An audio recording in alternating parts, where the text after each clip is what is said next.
Hello, very good afternoon to you. I'm Ian Dale at Drive. It's 4 minutes past 4. Coming up after 5, I want to talk about corruption in the light of David Cameron's comments yesterday. Well, as we know, corruption occurs everywhere in the world, in every kind of society, in every kind of political system. Worse in some countries than others. But how bad is corruption in this country, and which sectors of our society need to up their game on taking anti-corruption measures? At 6, a woman has been sent home from work for wearing high heels. Are women more likely to be told how to dress at work? And if so, how sexist is that? And should an employer be able to tell you how to dress in the office? We are live at lbc.co.uk if you'd like to watch us. Alex Salmond is here as usual on a Wednesday. Alex, hello. Great to be here, Ian. Now, let's start with a story, although actually let's start with some phone calls first. 0345 6060 973 if you want to ask Alex a question. But this story that we've heard from our political editor, Theo Usherwood, he broke a little earlier, that Defence Secretary Michael Fallon is facing legal actions over claims he made about Salmond, who became a central figure in the mayoral race. Well, we've just heard, as Theo's said, that Mr Fallon has apologised. Do you think that should draw a line under this, or having made similar claims, should the PM now follow suit? Well, I think the PM has to follow suit. I mean, he's definitely in deep doo-doo, because all Michael Fallon was doing after the elections, actually, on Saturday, as I understand it, was following in where the Prime Minister had led successively at Prime Minister's questions, when he was smearing this poor man and trying to undermine the Labour's campaign in the mayoral race. Now, all that's come rather unstuck, and I would have thought the apology by Michael Fallon is just the first of the dominoes that start to fall. In terms of an apology, how humiliating is this for a Cabinet Minister to have to apologise? Well, a Secretary of State for Defence apologising to a poor man who's been the subject of a Tory smear campaign ain't good. Mind you, it's better than getting a defamation case or a libel case against you. That really would be bad. So I reckon they've obviously, quite clearly, if he's gone to apologise, it means they can't stand up the accusation. I think we can safely say that the things that Michael Fallon said about Salmond were not true or couldn't be substantiated. And therefore they've looked at it. They reckon that the Imam was serious about his court case, and you wouldn't want the Defence Secretary of the realm, Her Majesty's Defence Secretary, stuck in a witness box having to justify the unjustifiable.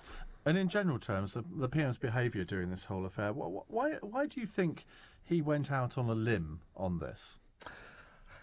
I don't know, to tell you the truth. I mean, I assumed that this was all another Linton Crosby special. You know, this was the ultimate play the man, try and dictate the agenda sort of rule book.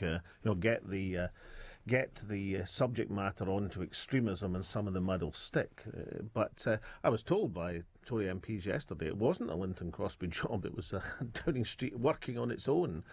So whatever the truth is, I think probably they felt that the general election negativity campaign worked quite well for them, and they just overstepped and overstretched the mark. But look, as we discussed previously, Ian, it is pretty demeaning for a Prime Minister to become the lead in the orchestra of a smear campaign. That is pretty demeaning. But when you think back to the 1980s and the lack of a credible opposition, certainly in the early part of that decade, is that happening now, where the lack of a credible opposition actually encourages a Prime Minister to think that he can do what he wants? Well, you mean we should have some Tory MP trailing after them and saying, "Remember, you are immortal," or something like that. I don't know. I think Cameron is quite interesting. Cameron, see, when he gets to the dispatch box, he seems to go into overdrive. And I mean, they call it the flashman tendency, and he reckons he can do anything by just a bullying routine, and there's not much resistance coming from the other side. So maybe he just thinks, look, I get to that dispatch box, and whether it's Jeremy Corbyn or whether it's Tim, what's his name, the Liberal guy, I'll just swat them aside. So cutting.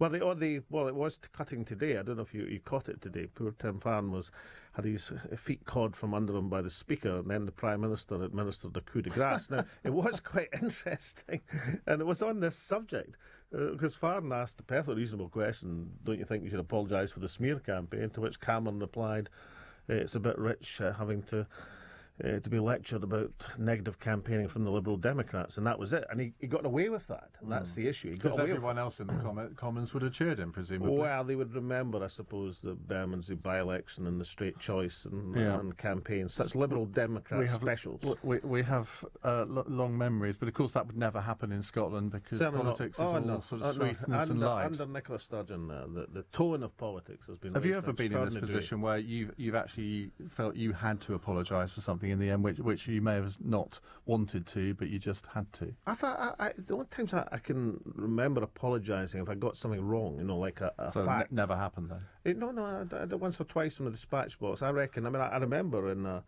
an issue about funding of colleges, I think, and the exact sum. I went back down to the chamber and made a statement, and some advisor said, "No, blow over, don't worry about it." And I said, "Well, no. I mean, if you get something wrong and it's a genuine mistake, then your best thing is to go and face up." And, right. Well, and I like the idea, incidentally, and it's not always applied now. And we discussed it with the Labour MP who apologised and then was still pursued. I rather like the idea that there should be a premium on apology. If somebody gets something wrong, they make a mistake, if they go and face up to it, make the apology, then that should be maybe there should be half an hour every week in the Commons for making apologies. Well, I suggested this. I said the Prime Minister's correction time. Only a couple of weeks ago I said let's have a new institution. I genuinely didn't know that. The Prime Minister's correction time. Let's go to your calls. If you'd like to watch us on the website, it's lbc.co.uk. Titus is in Dagenham. Hello, Titus. Thank you very much, Ian. Good afternoon, and good afternoon to Alex Salmond as well. On you go, Titus. Thank you. I just want to ask two questions quickly. Do you agree with me that David Cameron should apologize for his comment made yesterday regarding fantastically corrupt Nigeria and Afghanistan, especially when his name or family name featuring the Panama paper, the same channel whereby all these corrupt politicians use their proceed to challenge to these highlands, and that is the first question. The second question. Let's get that one first, Titus. Yeah, I think you probably should. I mean, I think. Well, apologise for stating a fact. Cameron caught telling the truth. That is a news story, right enough. But I think you should on this basis that he invited these heads of state to a conference to discuss the issue of corruption, presumably to try and do something about it. Now, you don't get yourself in a position where you give a manifest insult the day they're arriving. I don't know what happened today, but did he go and meet the Nigerian president at the airport? I'm delighted to see a quick shake of hands. And to be fair, I mean, look, it is a truism to say that Afghani and Nigerian politics have been riddled with corruption. Undoubtedly, that's the case. Well, if you look at the league table, they're both very near the bottom of it, aren't they? It's also true, and Buhari, the president of Nigeria, has a good point here, when he says, look, as he did, I thought rather skillfully in his speech today, to make the point, well, I'm not really interested in an apology. What I want to happen is the lost Nigerian assets, which have been stashed away through corruption in London, I'd like them back, please, to Nigeria. Now, it's a very difficult point to argue against if the Prime Minister is saying, look, Nigeria, what a corrupt society, in a conversation with the Queen. The President of Nigeria, coming to an anti-corruption conference, makes a reasonable point that much of these assets are being stashed away in this city. Are you going to do something about having them returned to the people of Nigeria? That's a pretty reasonable, strong point. So I think the Prime Minister has put himself about 40 love down. Well, it's a strong point if they're illegally stashed away here. Well, if they're corrupt, then they would be illegally stashed away, would they not? I mean, if they're illicitly gained, if they're gained by corruption, which the Prime Minister... Who's to determine that? That's the problem, isn't it? Well, presumably that's what police forces are for, and investigations. I don't think there's much investigation goes on at the present moment. So hopefully this anti-corruption conference taking place in the cradle of civilization here in this heart of the empire will actually bring about the means by which these things can be investigated. Like, one of these openly declared registers of who owns what might be a good start. Your second question, Titus. Yeah, thank you. I think you kind of touched my second question, according to what the Nigerian president mentioned today, that he's not demanding an apology from what he said, but it's, just to demand the stolen assets to return. And do you agree that this has to be returned swiftly? Yeah, I think there should be an investigative process, Titus. I think that's a reasonable point to me. How do you deal with, let's see what comes out of this anti-corruption conference. But how do you deal with it? Well, one aspect of dealing with it must be to refuse to allow the safe havens for corruptly gained assets. And it seems pretty demonstrable that London is the safest of havens these days. Even safer than Switzerland. Well, now, apparently Switzerland is undergoing a period of new openness. I mean, the Swiss bank accounts are not what they were, but of course you know that already, Ian, didn't you? If only. Titus, thank you. Zarina is in Harrow. Zarina, what's your question to Alex? Hi. Do you think Sadiq should meet with Trump following Trump's astonishing Muslim ban? Well, Sadiq has something in common with me. We're the two politicians who've refused to accept a Trumpian endorsement. Because Donald Trump offered to endorse me in the 2011 Scottish elections, to which I replied I didn't think that would help me very much. And Sadiq has turned down Trump's offer of saying, well, all Muslims are banned except the Mayor of London, which I interpreted Donald Trump saying. I think if the London Mayor has the opportunity to meet the presidential candidate to give him a piece of his mind, then he should do so. But as we've discussed before on this very programme, my reading of Donald Trump is he doesn't allow himself to be placed in a position where somebody's about to talk back to him. So that meeting may take some time to transpire. Zarina, what do you think? Well, no, I mean, I absolutely agree. I mean, I'm all for open dialogue, but obviously it does not mean that, you should at all points make clear your disapproval to what is undeniably wrong. And I do believe Sadiq should stand for what is right and not give unnecessary platforms to the secretly racist but openly bigoted Trump. But if dialogue benefits Londoners, then yes, I'm sure Sadiq in the future, if God forbid Trump was to become president, he would undertake this. Again, it doesn't necessarily have to be on US soil if Trump does implement this ban. But Sadiq's doing not bad, isn't he? I mean, just a couple of weeks ago, according to the Conservative Party, he was a friend of terrorist sympathisers, and now he's being congratulated left, right and centre. Even Michael Fallon congratulated him, the Prime Minister today. Donald Trump is saying what a great election victory. So Sadiq seems to be doing quite well. He's gone from the unacceptable to the unimpeachable in the space of 2 weeks. Well done to him. Serena, thank you. Mohammed is in Redbridge. Mohammed, what would you like to ask? Hello, Mr. Salmond. Hello, Mohammed. Hi. Just wanted to ask, do you think Manchester Police should apologise for the mock training they took they done yesterday, where they said Allah Akbar? Yes, they have done actually, Mohammed, and I think they're right to do so. For two reasons. One is, as we know, that saying "God is great" is something in common use.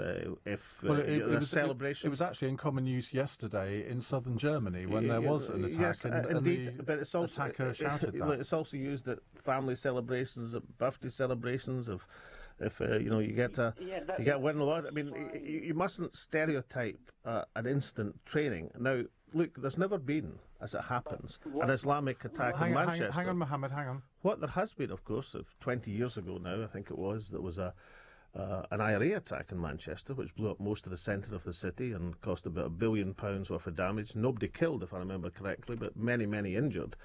I think Manchester Police got it right today to say, look, we're perfectly entitled to train for the exercise on that assumption, but on reflection, we shouldn't have used what is a religious phrase which shouldn't be claimed by terrorists, no more than you should allow, for example, the Union flag to be claimed by the National Front. You shouldn't allow a legitimate phrase of a religion to be associated with terrorism. As I understand it, this exercise was all about an Islamic State attack. So I think surely it's entirely reasonable. If you want to recreate it, you can hazard a guess that phrase will be used by the terrorists. But there's you.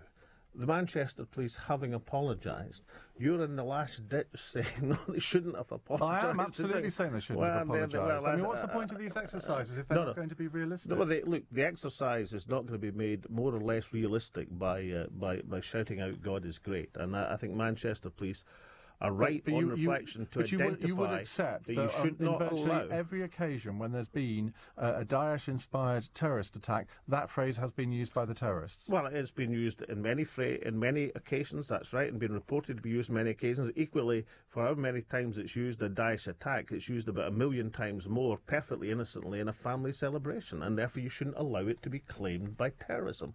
I think these things are important. I think Manchester Police got it wrong yesterday and got it right today. OK, you can watch us live on lbc.co.uk and you can phone 0345 6060 973 if you'd like to ask Alex a question. Tim in Brentwood has texted, Gordon Brown made a game-changing intervention during the Scottish referendum.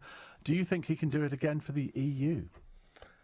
Well, I'm on the same side as Gordon this time, and I listened therefore quite sympathetically to. Are you relieved to you're on the same speech. side? I'm not certain that. I think Gordon. You're hesitating, Alex. It's unusual. Because I'm trying to be complimentary to people who are acting on the same side as me. I don't want to have to apologise. I don't have to join the long litany of apologies. But you are relieved he's on the same side as you, because I mean, anything he says, people take notice of, don't they? Yeah, and he still has some cachet. I think he is. In the law of diminishing returns, in my opinion. But, I'm glad he's on the same side. I'd be delighted for everyone to be on this side, even radio presenters who have to stay neutral, like yourself. Indeed, and that will remain the case. And would you share a platform with him? With Gordon, of course, absolutely. I've shared a platform with Gordon before, of course I would, yeah. And how is this debate going down in Scotland? Is it a different kind of debate to the one that we seem to be having in Westminster? Yes, I mean, there's a much broader consensus in favour of Remain in Scotland. I mean, there hasn't been much of a vigorous debate for understandable reason. The Scottish elections took precedence. But if you look at the Scottish election itself, I mean, all of the party leaders, that's, SNP, Tory, Labour, Liberal, Green, or I should say actually Greens and Liberals now. Yes. All 5 of them were in favour of Remain. So you've got a different context from the debate here, perhaps. Do you know, I can't believe no one has phoned in yet about the results last week in Scotland. And if nobody does phone in, I'll ask you that myself in a minute. But let's see if you want to ask Alex about why the SNP lost their majority last week, 0345 6060 and it's exactly 973. The same number if you want to ask why the SNP have the biggest mandate in Western Europe of any political party. It's Indeed, amazing. it is the same number. Let's talk about Wales, though. Josh is in Cardiff. Hello, Josh. Hi, Alex. I want to ask that there was a vote in the Senate today. Wales is currently without a First Minister following a shock vote in the Assembly. It was a tie, wasn't it?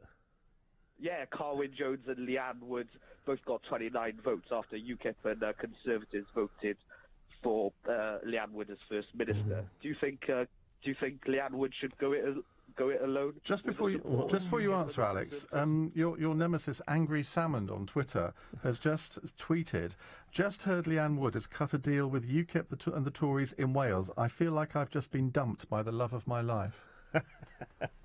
Well, can I just point out that Angry Salmond isn't actually me all of the time. There are many Angry Salmonds. You must regard Angry Salmond as a composite figure. And if you have a parody site, you have to have a parody site, then Angry Salmond's a great one to have. Listen, Leanne's entitled to put herself forward, and then if people vote for her, they vote for her. I don't know why. What I don't know is how they settle this in Wales. Do they rerun it? Presumably, yes. And then would it go to a cut of cards or drawing of lots or tossing a coin? I don't know, but perhaps the caller knows. Do you know how they settle this if it stays a tie? Yeah, there's a re-vote next week, and if a First Minister isn't put in place by the 2nd of June, there's a re-election. Another election? Yeah, well... Yeah, if there's no decision on the First Minister... And then goes to another election across Wales. Well, that would be interesting, wouldn't it? How interesting.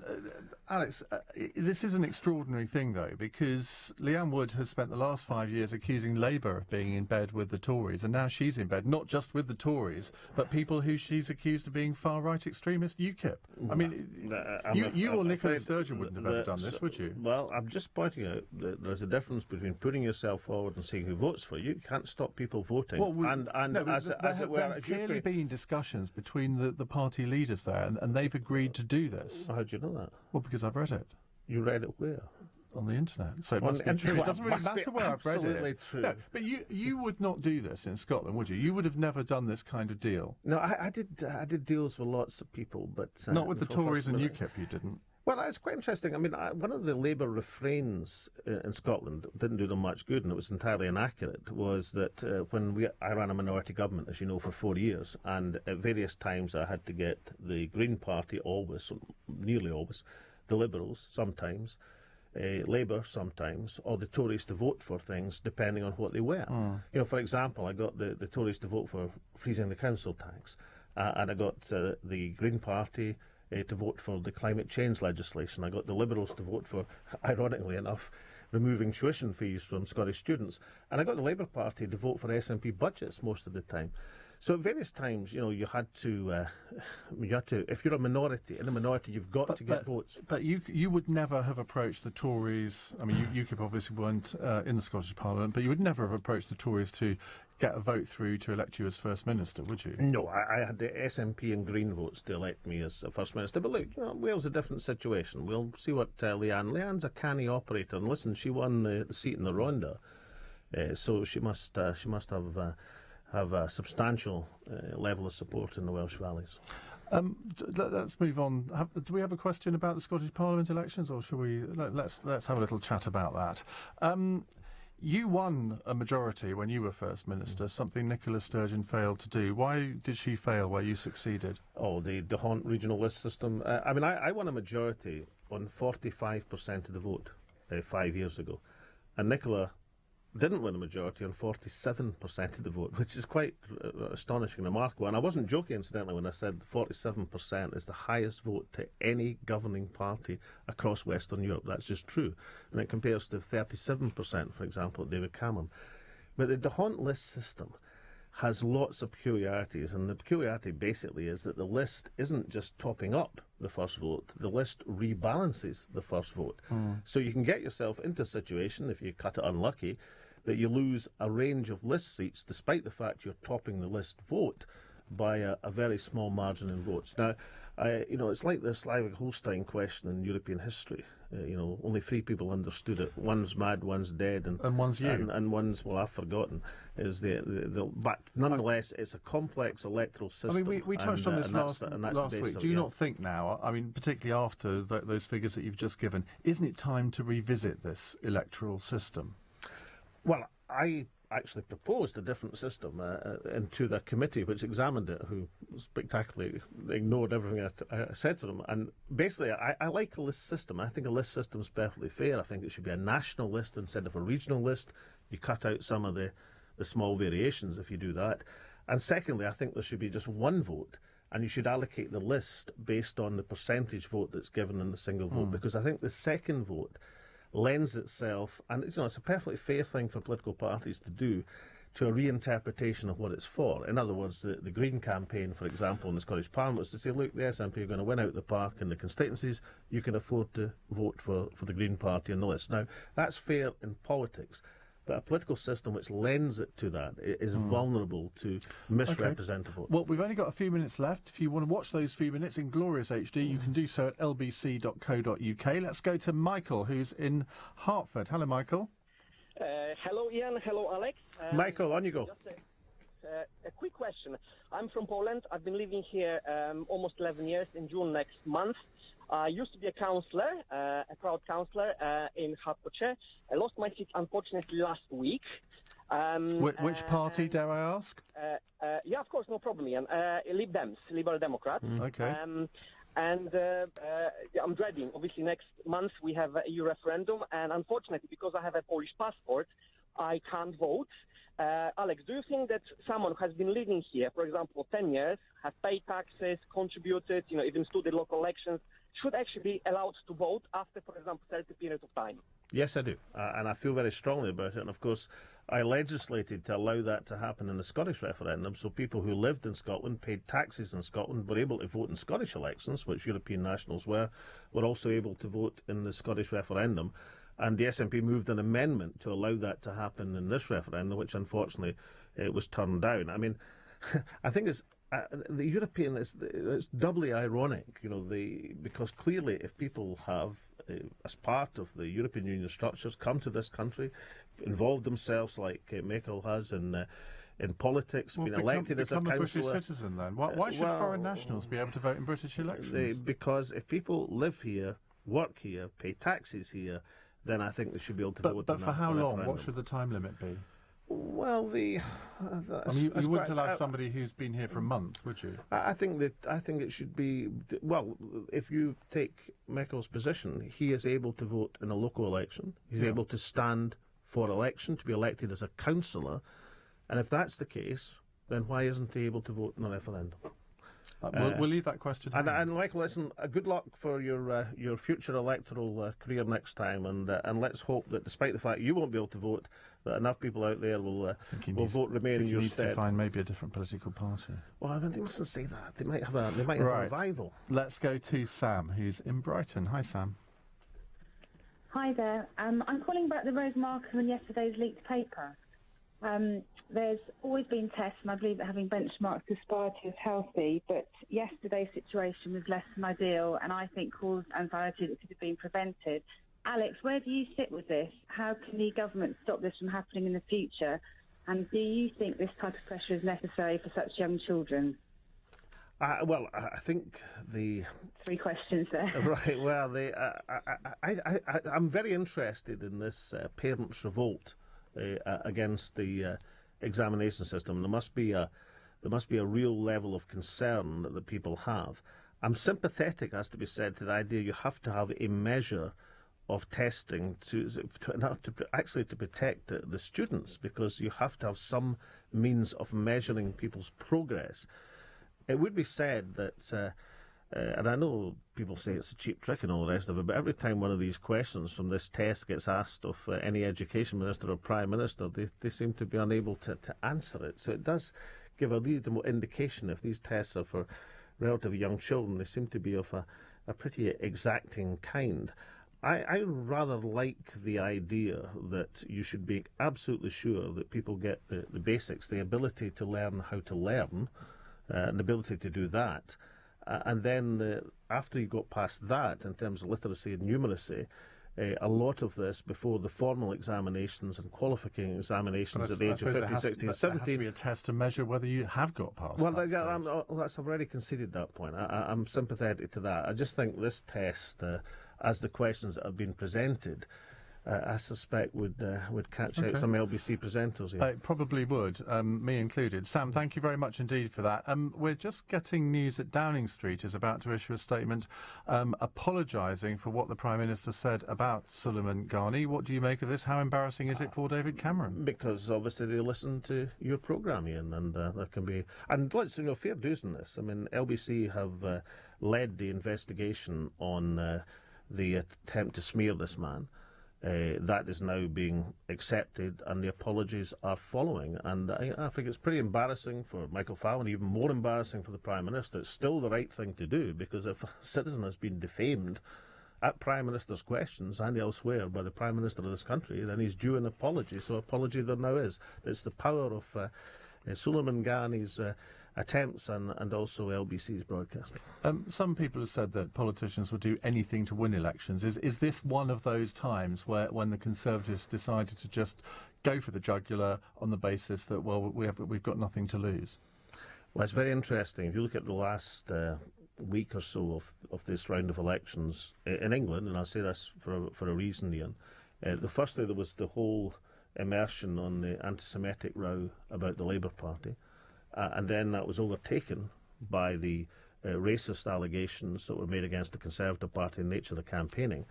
Now, I think I've got a reasonable estimation of what the rights of this are, but nonetheless, it's pretty low-grade politics, is it not? It's pretty desperate stuff, and I don't think anybody who's been involved in this stuff can hold their heads up and say they think that's the way that politics should be conducted, and hopefully lessons, who knows, might be learned for the European referendum. Maybe will be a move away from Project Fear from either side onto the more substantive arguments. One can only but hope on that. Alex, thank you very much indeed. Well, over the next half an hour, I want to hear from you on this apology or sort of apology that the Prime Minister is about to give. Do you think he's right to apologise in these circumstances? And do you ever think less of a politician when they hold their hands up and say, yep, got that wrong, really sorry? 0345 6060 973. And of course, we'll see Alex Salmond again same time next week.